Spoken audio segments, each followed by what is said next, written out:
Hi, this is Mel Sole from the Phil Ritson Mel Sole Golf School, and this is your September 2011 golf tip.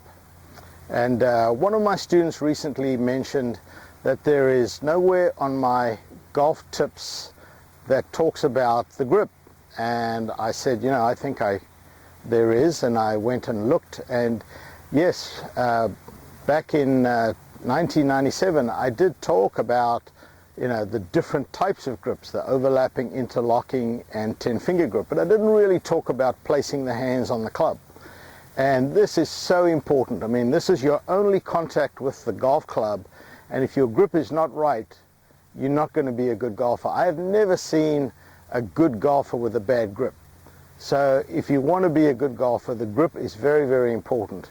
And if you have a bad grip and you change it, yes, it's going to feel uncomfortable and horrible in the beginning, but it's one of those things that gets comfortable fairly quickly. So working on a good grip is definitely worth it for the long run. So I'm going to come in a little closer so you can see just my hands here, and I'm going to show you left hand grip first. So we're going to place it so that this grip fits under that pad and across the middle joint of your index finger. So right there and there. So I should be able to hold the club just like that and then close my hand. And as you can see there, my thumb is slightly to the right. So looking down, I can see two knuckles. The right hand is primarily in the fingers. And of course, here again, we have the overlapping, the interlocking, and the 10-finger.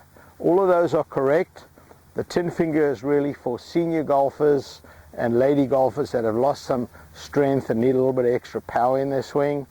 The interlocking is for people with meaty hands, short stubby fingers. Jack Nicklaus was one of those that the interlocking works.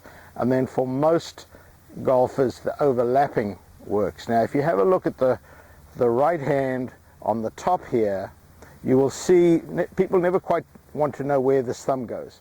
Your right thumb fits just half on and half off the grip, and that actually helps support at the top of the backswing. If it's off like that, there's going to be movement. If it's on like that, I'm going to tend to cast. So I want that finger just there like that. The lifeline of my right hand fits over the thumb, so you can see when I put my hands on the club, you cannot see my left thumb. So place your hands on the club like this, and you can see whatever my hands do, the club face is going to do. So I want the palms of my hands adjacent to the club face with the left hand and parallel to the club face with my right hand. The V's formed by the thumb and the back of the hand point approximately to my right shoulder for a regular standard grip. Another little test you can do, Lee Trevino spoke about using the golf club like a hammer. You can see if I hold the grip correctly, I can work this up and down like a hammer. If I have this too here, that's kind of awkward. Same thing over here. If I have it too strong, I wouldn't trying to hammer like that. My hand would be on top. So that gives me that extra bang there at the bottom. So sometimes just sit in the living room, have a golf club, put it in your hands and just waggle it and feel, and once you get a good grip, you're on your way to becoming a better golfer.